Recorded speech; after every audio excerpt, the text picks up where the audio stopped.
Training camp is underway, and what better way to celebrate than to give you my predictions for the 2025 NFL season.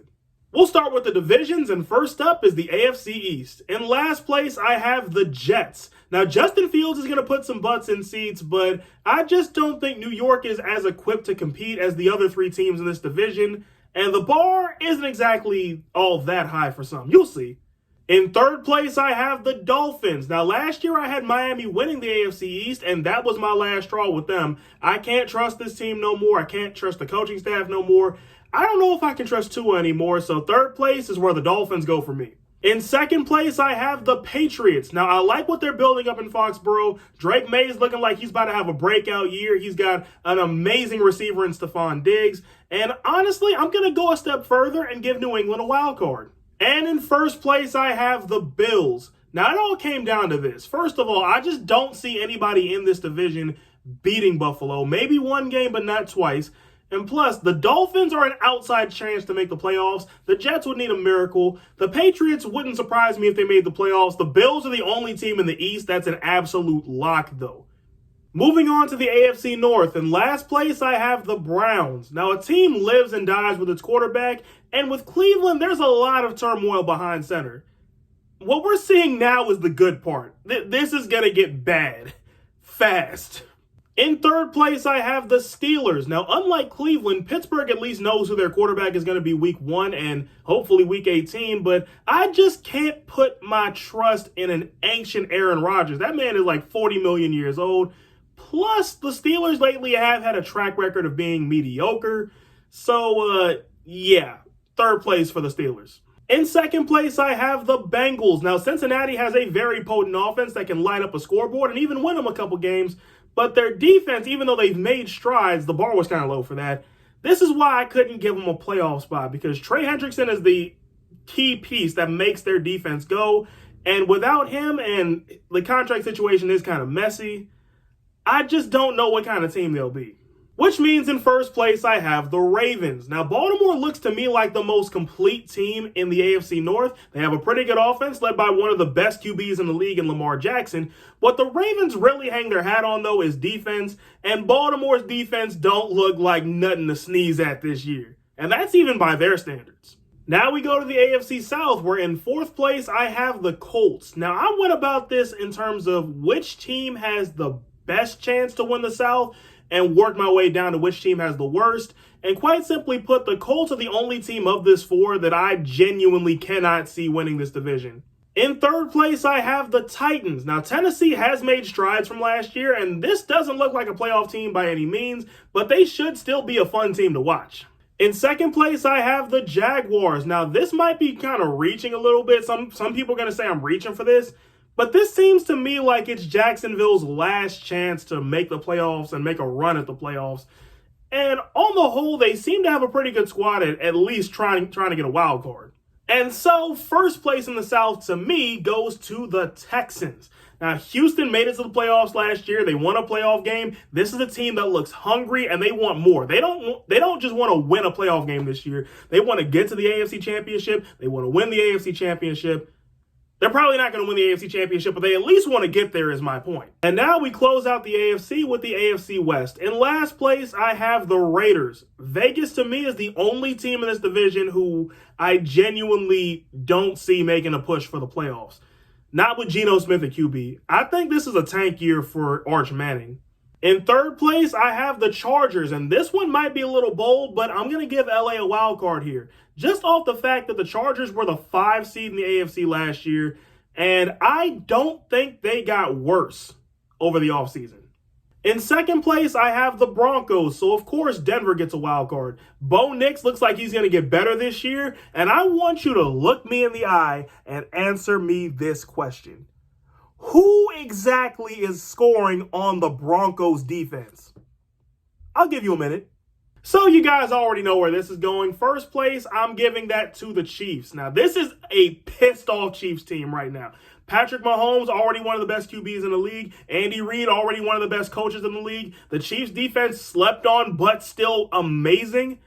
And now they have a chip on their shoulder after not only losing in the Super Bowl, but getting steamrolled? Ah, man. This is going to be a tough road whenever you got to go against KC this year. And now we make our way over to the NFC and the NFC East, where in last place I have the Giants. Now, don't get me wrong, this is going to be a fun Giants team to watch. Jackson Dart, I feel like, could at least be a decent quarterback in this league, but there's too much uncertainty behind center. You also got Russell Wilson and you got Jameis Winston. The question being, how long does New York stick with the vets? When do they put the rookie in? There's too many questions at signal caller that the other three teams in this division just don't have. In third place, I have the Cowboys. Now, Jerry Jones has already made a mess of the Micah Parsons situation, going out and throwing him under the bus on Dallas talk show radio. And honestly, I think that's going to be emblematic of the season the Cowboys are going to have. They're going to be solid at times, but then the wheels are just going to come off. Kind of like 2024.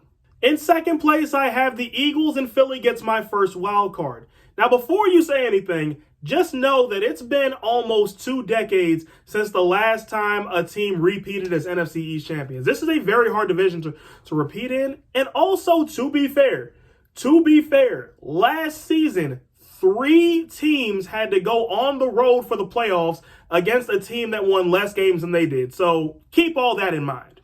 Which means in first place, I have the Commanders. Why? First of all, Terry's deal is going to get done. I mean, if Dan Snyder could figure out a Terry McLaurin extension, so can Josh Harris. No doubt in my mind about that. Second, Jaden Daniels looks like he might be even better than last year, possibly even an MVP campaign. Dan Quinn proved last year that he's one of the best coaches in the league. And not to mention on defense, this team is actually very deep, particularly at linebacker.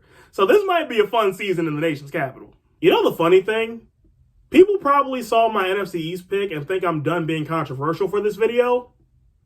Yeah, I'm not. Because we're going to go right to the NFC North. And in last place, I have the Vikings. Yes, the very same Vikings team that won 14 games last year. And I'll tell you why.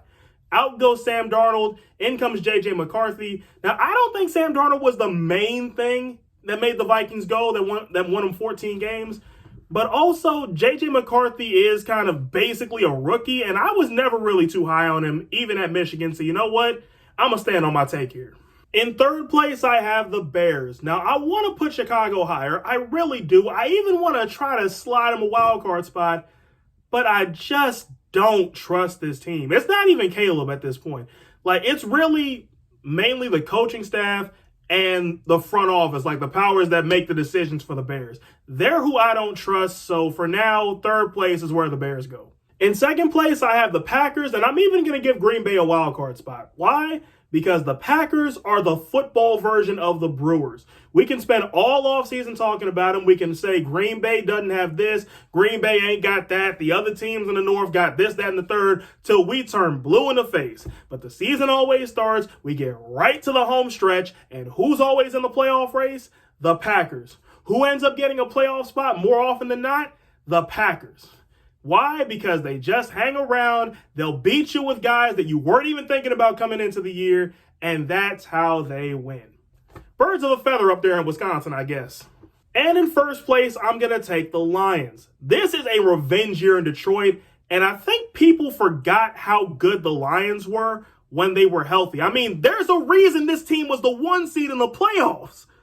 So now that they're healthy, they're going to keep moving the ball with efficiency. They're going to shut everybody down on defense. And Dan Quinn is going to say a whole bunch of crazy stuff into a microphone, and we're just going to eat it up. Why? Because deep down inside, the Detroit Lions are still America's darling. Next up, it's time for the NFC South. In last place, I have the Saints. Now, short, sweet, and to the point, this is a tank year.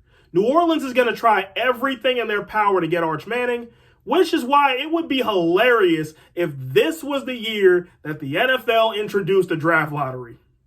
Because this team is going to be horrible. In third place, I have the Panthers. Now, the Panthers are on the right track. Carolina's only a couple years away from shedding the same old Panthers narrative and possibly being a playoff team. But they're not quite there yet. Maybe 2027.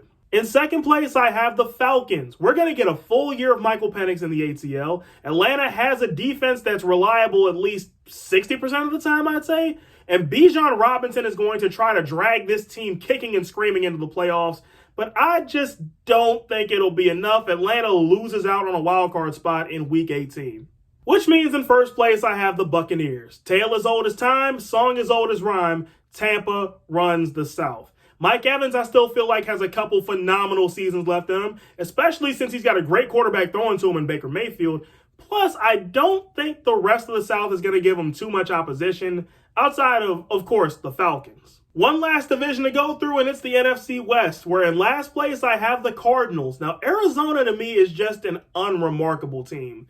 I mean, they have Marvin Harrison. He's going to be another year for him, second year in the league, and that's really about it. In third place, I have the Seahawks, where this year in Seattle is basically the end of an era. I mean, who even is left in Seattle at this point? It's just going to be more of not much at the bottom of the West. In second place, I have the 49ers. San Francisco lost some pieces over the offseason, but I still think they have a good enough team on the whole, especially now that Brock Purdy's back and healthy, to compete and get a wild card spot, which means San Francisco gets the third wild card spot in the NFC. And yeah, the Niners are still a playoff team, I believe. Which means in first place, I have the Rams. So unlike the divisional round, LA is not going to fumble this division away. They have an amazing quarterback. They have good coaching. This is a team that just runs on all cylinders, and they can beat you a whole bunch of different ways that the other teams in the West just can't. So LA takes the West. So my Super Bowl matchup might be the same one I said at this time last year, but you know what?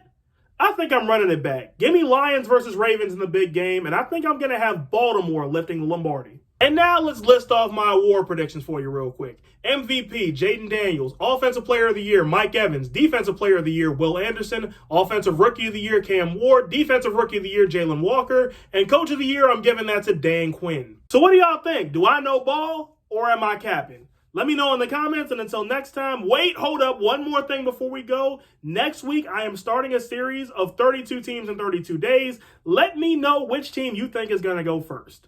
Okay, now until next time, I'm the voice of Evan, and remember to always keep the vibes high.